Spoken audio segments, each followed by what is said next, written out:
Incontestablement, on est en chemin depuis le matin dans tout le Hainaut et donc on peut constater que les travailleurs ont choisi clairement leur camp. Ils font grève, ils paralysent l'outil industriel wallon et donc c'est bien ce qu'on attendait dans le cadre de cette action provinciale du Hainaut.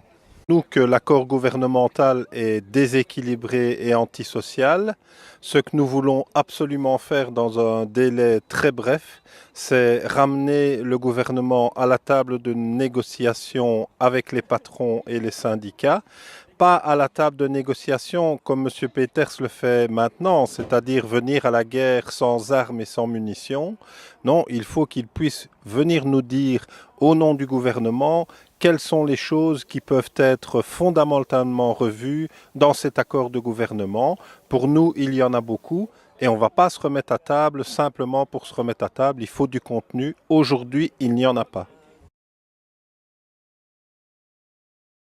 Donc aujourd'hui, on est là pour protester contre les nouvelles mesures du gouvernement qui veulent s'attaquer notamment au saut d'index, aux prépensions.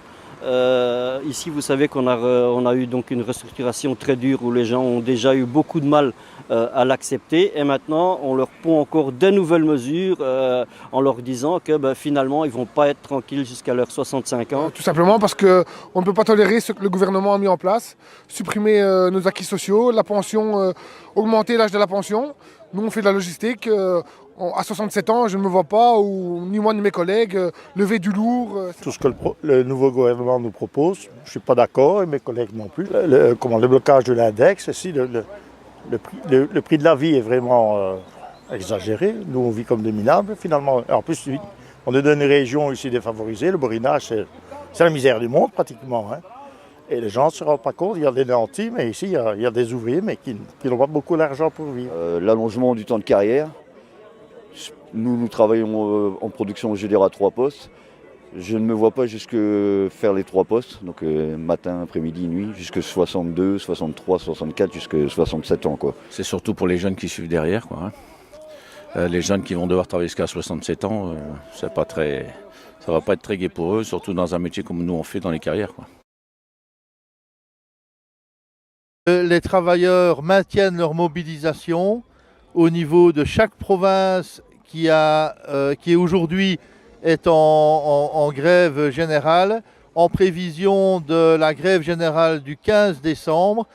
Mobilisation qui doit absolument être maintenue pour inciter le gouvernement à revoir sa copie sur les mesures sociales qui sont aujourd'hui envisagées contre les travailleurs et les assurés sociaux.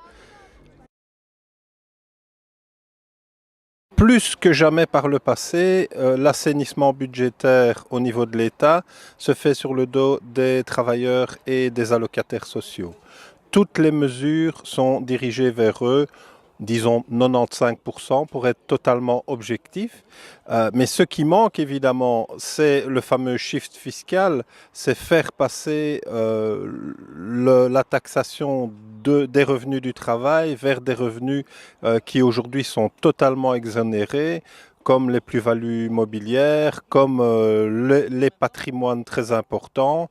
Ce n'est absolument pas acceptable. Ce déséquilibre doit être retravaillé.